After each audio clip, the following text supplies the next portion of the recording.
Hi everyone, and welcome to your monthly Pick a Card Tarot readings for the month of November 2023. If you're new here, my name is Sydney, I'm the Tarot Guy next door, and I use my occult knowledge and intuition to help guide you towards the life you want. If you want to support what I do, or if you have a situation you want me to take a look at, you'll find information on how to do that below. I'll be doing 7 card readings, and here are the decks that I have for you. We have the Borderless Rider-Waite-Smith with Yellow Calcite, the Universal Rider-Waite-Smith with Amethyst, and the Light Seers Tarot with Red Jasper. We also have 4 different Oracle cards to choose from 4 different decks. So go ahead and pick which tarot deck and which Oracle card resonate with you the most. It's totally fine if you're drawn to more than one, and you can pause this video if you need more time. As always with collective readings, take what resonates with you and leave aside what doesn't. If you want to jump straight to your reading, you'll find timestamps right below. And with that, let's go right to the readings. Alright, Group 1, let's see what we have for you for November.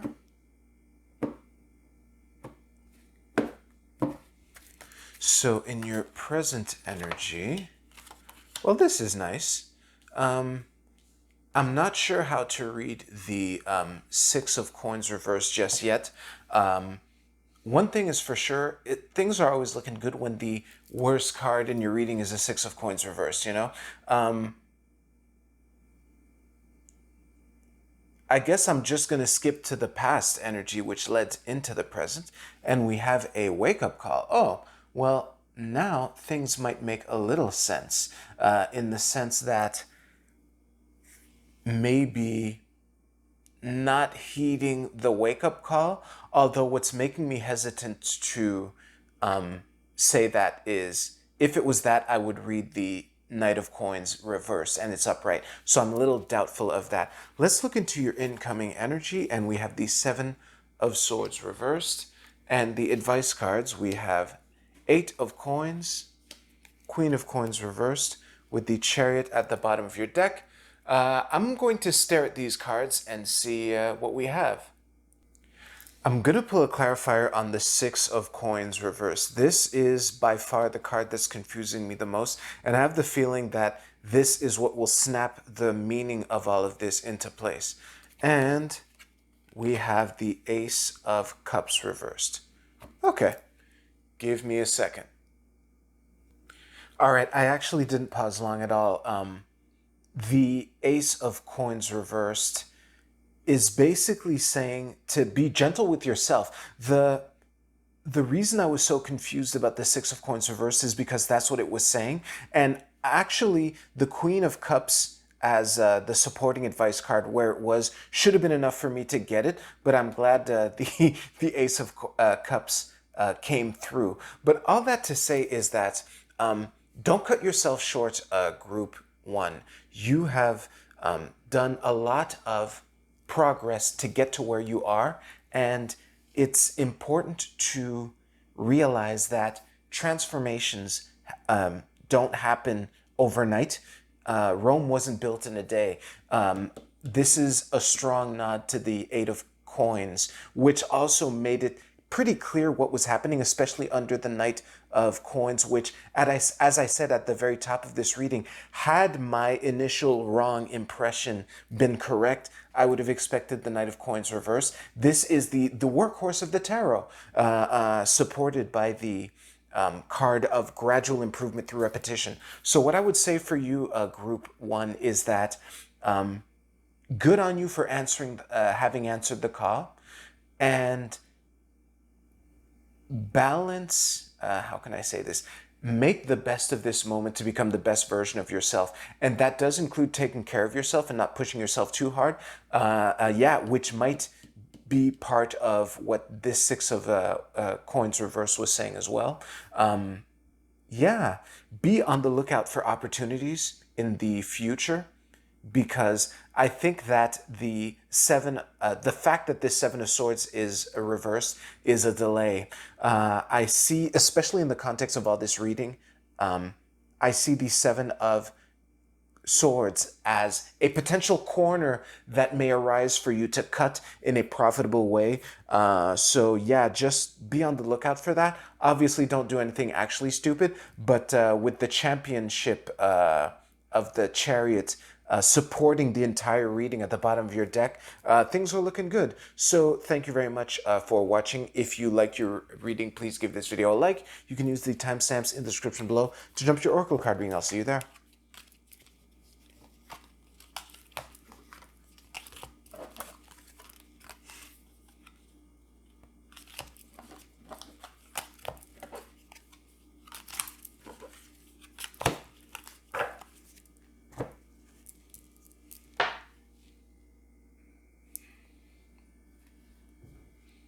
All right, group 2, let's see what we have for you for November.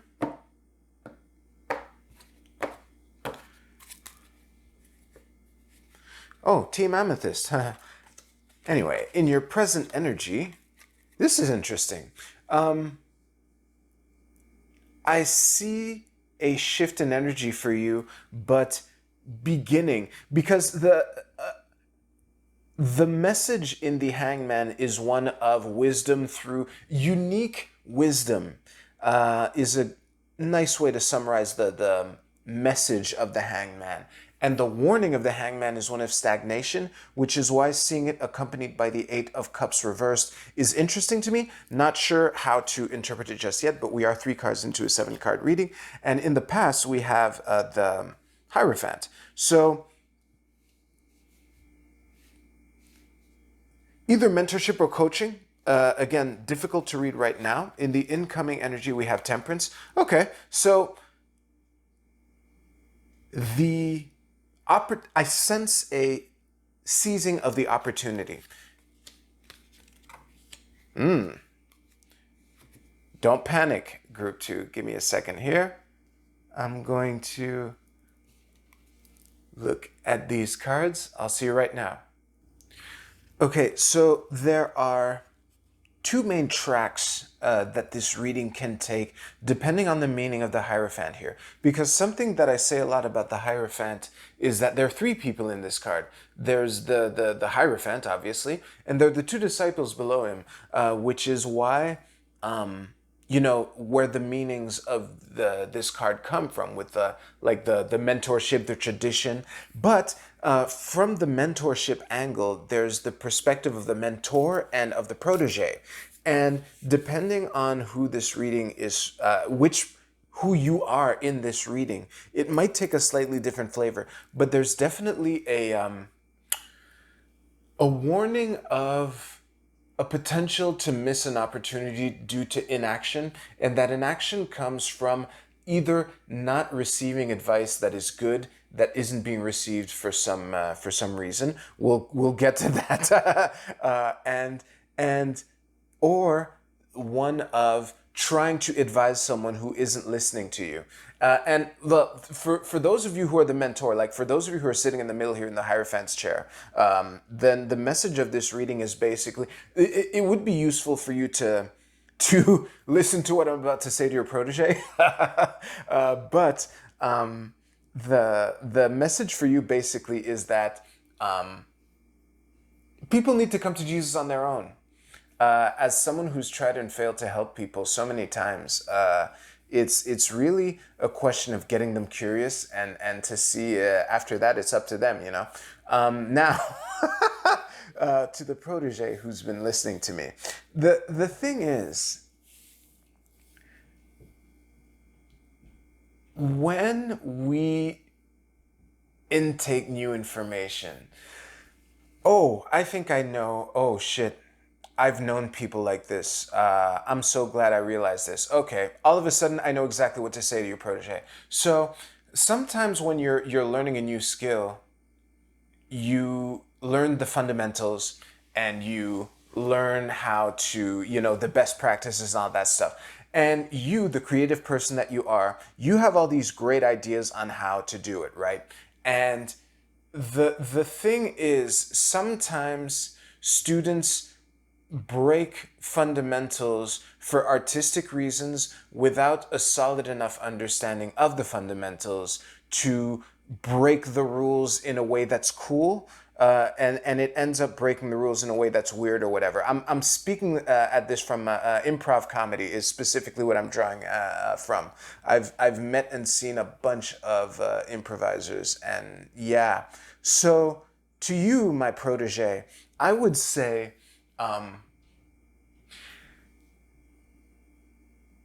Your ideas are worthy, and it is important to read when the opportune time is to be creative in the ways that you feel like being. And honestly, the card here, the King of Wands reversed, I often read as stubbornness, which is one element that plays into the stagnation warning of the hangman here. But he is illuminated. He is surrendering to the wisdom, you know. But wisdom is wisdom becomes real once acted upon, you know, which is the inherent message of the Eight of Cups reversed Ace of Wands combo here. Oh, and I almost forgot to mention the Queen of Coins reverse, who's been sitting here silently, patiently at the bottom of your deck this whole time, binding this whole reading together. Choosing what you focus on is key. And you can be harsh on yourself by focusing on your flaws, or you can be gentle on yourself by focusing on your shortcomings, or the fact that you're a work in progress. That is such a handy phrase I say to myself, who I'm one of those guys who will occasionally get flashes of some shitty thing I did many years ago out of the blue while I'm doing the dishes or whatever. So I get what that is like. And the phrase "I'm a work in progress" is such a good way to just forgive yourself enough in the moment so that you can find the balance that is available to you. Yeah. I almost feel like dropping the mic, but I also feel like I've been laying into the protege a bit much. So I just want to say, like, whatever field that you're in, whatever field that this is resonating for you, has a lot of wisdom and beauty in it. And the struggles of the moment when you're trying to figure it out can be worthwhile in the end, because there's even more wisdom to get from it. You know, it's funny. Trump 12, Trump 14. Anyway, I'm going to drop the mic there. Thank you so much. If you liked your reading, please give this video a like, and you can use the timestamps in the description below to jump to your Oracle card reading. I'll see you there.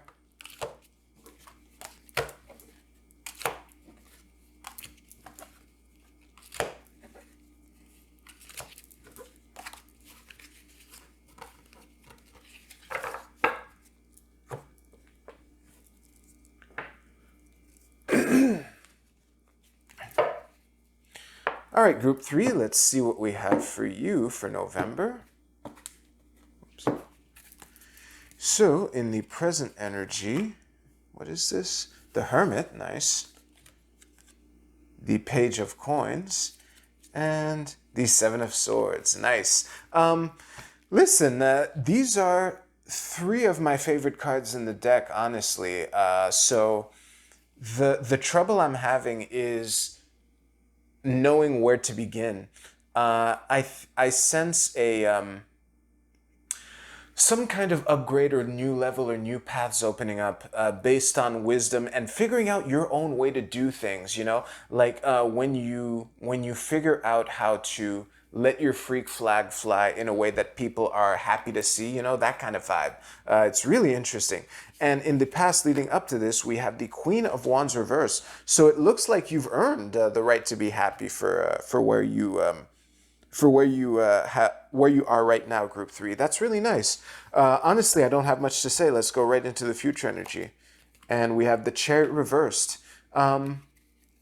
Interesting. I like the Chariot. It makes a whole lot of sense where it is. The fact that it's reversed, I'm not quite sure how to read that now. But yeah, really interesting. So the advice cards are Justice reversed as your main advice card, and the Star reversed as your supporting advice card, with the Devil at the bottom of the deck. Now all sorts of shit makes sense. Give me a second here. I'm going to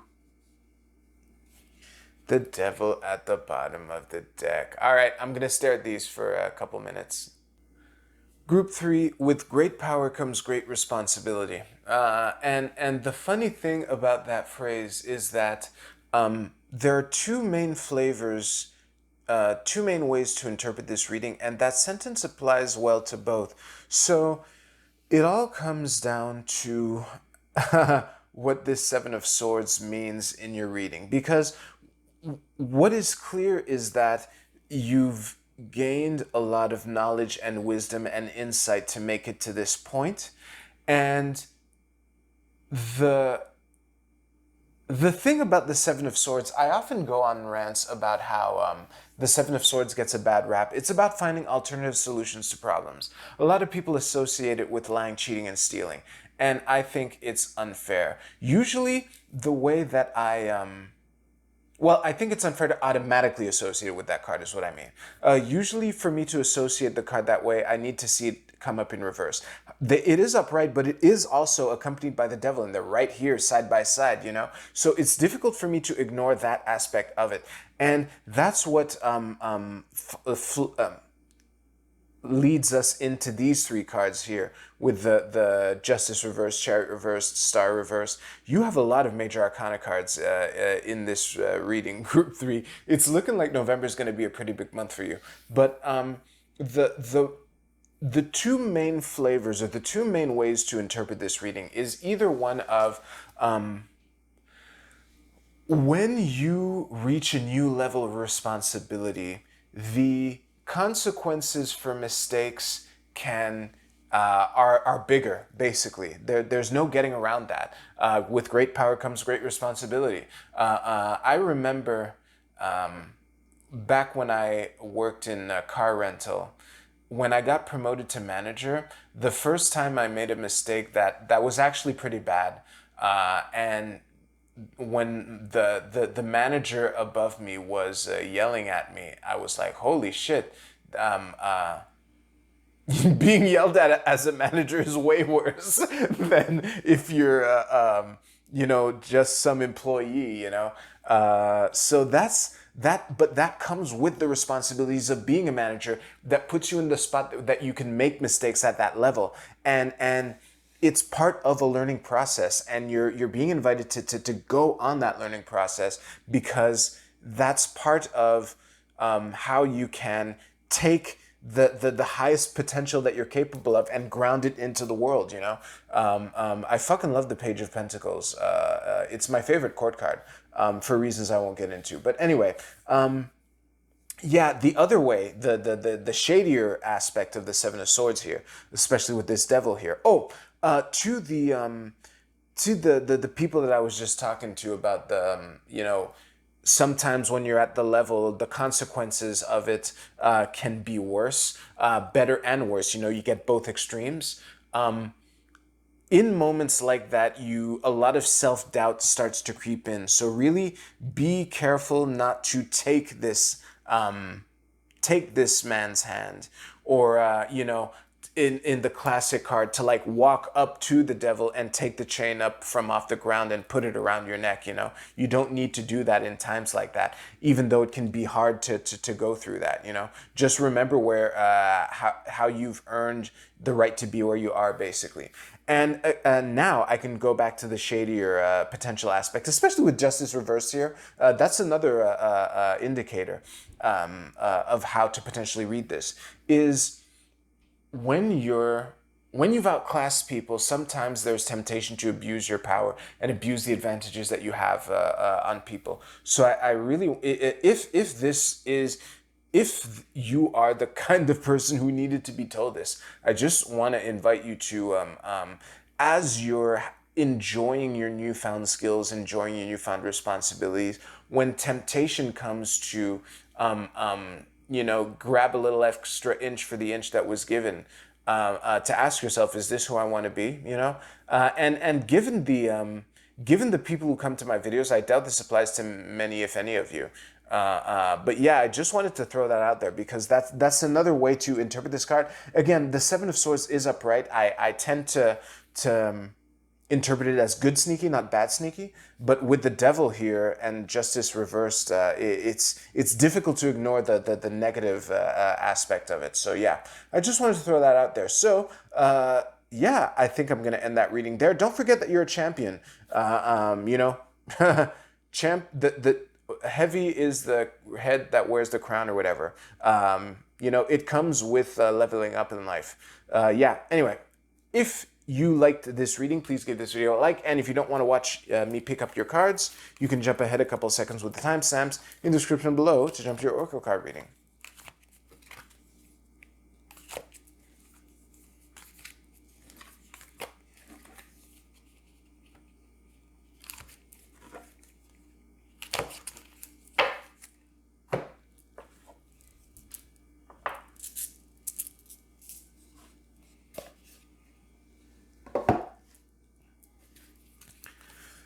All right.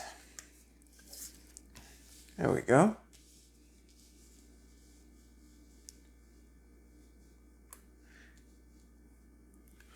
This should be fine. All right, Group A, your card is the Arousing. This is I Ching hexagram number 51. And the keywords are shock, a crisis, upheaval, awe-inspiring, dramatic power shifts, unpredictability, a shakeup that's a wake-up. When this isn't the first time I pulled this card, and I really love that the phrase "a shakeup that's a wake-up" is the last thing that's said about this card. Sometimes, I say this all the time, I think. Anyway, that it's hard to tell the difference between a breakdown and a breakthrough. They often look alike, and sometimes it's in the moment that you can determine which one it's going to be. You know, so it's important to see the opportunities that come up when chaos is awry. You know, it's valuable to keep an eye out for things like that. Let me just reread these words here. Shock, a crisis, upheaval, awe-inspiring, dramatic power shifts, unpredictability, a shakeup that's a wake-up. I really love the energy of this card, especially given the readings that I gave. Group B, your archetype is the Pioneer. Ooh, look at you, Group B. Let me just show you your card. And the light attribute is passion for doing and creating what has not been done before. And the shadow attribute is compulsive need to keep moving on. Oh, okay. So this is very interesting, especially, I forget which, oh, actually, there are two readings that this is relevant for different reasons. It's so funny. But yeah, this is both an invitation to try things out within reason, depending on what I told you during your tarot reading. Yeah, try to do things within reason. However, if you really are, you know, the magnificent genius that just everything you do touches to gold, to be wary of shiny object syndrome, because sometimes when you're like a polymath or whatever, it's easy to get your hands in a lot of pots. So be wary of that, all right? Be mindful of that, I would say. Weary might be too strong. Anyway, Group C, your card is Lunar Mansion 13, the Altar. Let me show you this. Let me stare at this for a moment. Group C, this is really interesting. The 13th Lunar Mansion is in the middle of Virgo. The altar symbolism of this card, I'm reading as one of preparation and focus, because an altar is a place where you prepare the ingredients or elements that you'll need to do what you're trying to create, you know, and you've prepared them in front of you, you know, with that attention to detail that's associated with Virgo and shit, and with the focus of doing that, is how you can like better channel what you're trying to channel, you know? So you're being invited to tap into that and really pay attention to the detail and really focus on the fundamentals, basically. Oh, for some of you that's staying, I'm sorry. Oh man, Group D. Your angel is, what the fuck, Suklaf. Suklaf, the angel of verdancy. I am almost not pronouncing that correctly. Suklaf, Sushlaf, whatever. It's a beautiful card, though, no matter what this name is spelled like. Let me look at it for a moment. All right, Group D, the way this card fits into your message is actually pretty simple. And depending on your tarot reading, it should be pretty clear which one is meant for you. Because the thing about this card is, it's a bunch of like lamb flocking towards this like tree angel thing with the like flame, in his hands, and he's coming like he's like a source for the elk or whatever these animals are, and I'm seeing this as either from the perspective of the god or angel or from the perspective of the elk, which is an invitation to teach or to be coachable, basically, or to be coached, to go to the source of wisdom that is needed. So yeah, that should be pretty clear for you. Thank you so much for watching. If you like to please give this video a like. I'll see you soon.